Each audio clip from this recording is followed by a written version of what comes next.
ഇന്നത്തെ ദിവസം നമുക്ക് ഏറ്റവും വേദനയുണ്ടാക്കിയ ഒരു കാഴ്ച പാലക്കാട് പുൽപ്പുള്ളിയിൽ മരിച്ച കുട്ടികൾ, കാറ് പൊട്ടിത്തെറിച്ച് മരിച്ച കുട്ടികളുടെ ആ ഒരു പൊതുദർശനവും ആ ഒരു അധ്യാപകരുടെ വാക്കുകളും ഒക്കെ നമ്മളെ ഏറെ വേദനിപ്പിച്ച ഒരു കാര്യമാണ്.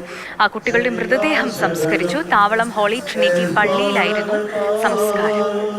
അട്ടപ്പാടിയിലെ താവളത്താണ് കുട്ടികളുടെ മാതാവിൻ്റെ അവരുടെ സ്ഥലം. അവിടെയാണ് അവരുടെ ഹോളി ട്രിനിറ്റി പള്ളിയിലായിരുന്നു സംസ്കാര ചടങ്ങുകളിൽ നിന്ന് ദൃശ്യങ്ങളാണ്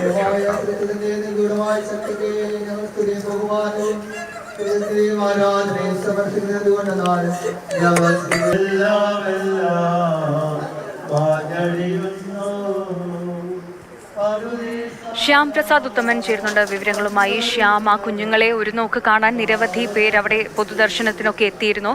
എപ്പോഴായിരുന്നു സംസ്കാരം?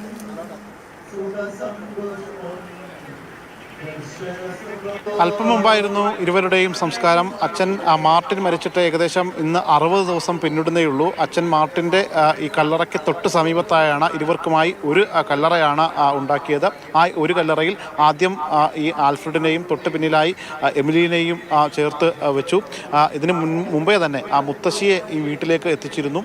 മുത്തശ്ശിയെ വീട്ടിലെത്തിച്ച ശേഷമാണ് കുട്ടികളുടെ മരണവിവരവും കാര്യവുമൊക്കെ പറഞ്ഞത്. മുത്തശ്ശിക്കും പിടിച്ചു നിൽക്കാനായില്ല. കുട്ടികൾക്ക് മുന്നിൽ വിങ്ങിപ്പൊട്ടുന്ന മുത്തശ്ശിയെയാണ് നമുക്ക് കാണാൻ കഴിയുന്നത്. അവസാനമായി മുത്തശ്ശി അന്ത്യചുംബനം അടക്കം നൽകുകയാണുണ്ടായത്. താവളത്തെ ഈ പ്രദേശത്തെ ഒരു പറ്റം ആളുകൾ ഇവിടെ എത്തി ആ കുട്ടികൾക്ക് വിട ചൊല്ലി. നിറകണ്ണുകൾ മാത്രമാണ് ഇവിടെ എങ്ങും നമുക്ക് കാണാൻ കഴിയുന്നത്. നിലവിലിപ്പോൾ ഈ കുട്ടികളുടെ അമ്മയായിട്ടുള്ള എൽസ, അതോടൊപ്പം തന്നെ മൂത്ത സഹോദരിയായിട്ടുള്ള അലീന, ഇവർ രണ്ടുപേരും കൊച്ചിയിലെ മെഡിക്കൽ സെൻ്ററിൽ ചികിത്സയിൽ തുടരുകയാണ്.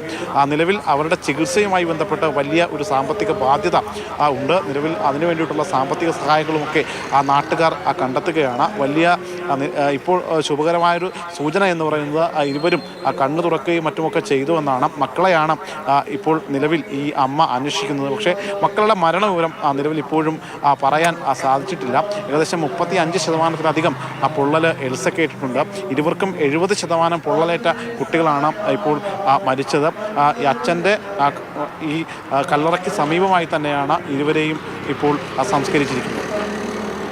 ശ്യാം പ്രസാദ് ഉത്തമനാണ് വിവരങ്ങൾ നൽകിയത്. അപകടത്തിൽ മരിച്ച കുരുന്നുകൾക്ക് കാർ സ്ഫോടനത്തിൽ അങ്ങനെ ആ സ്ഫോടനത്തിലൂടെ വളരെ ഗൗരവമായ പരിക്കേറ്റിരുന്ന 2 കുട്ടികളാണ് മരിച്ചത്. അമ്മ തീവ്രപരിചരണ വിഭാഗത്തിൽ ഇപ്പോഴും ചികിത്സയിൽ തുടരുകയാണ്. ഒരു കുട്ടിയുടെ നില 30% പരിക്ക് പറ്റിയ പൊള്ളേറ്റ കുട്ടിയുടെ നില വലിയ കുഴപ്പമില്ലാതെ തുടരുകയാണ്.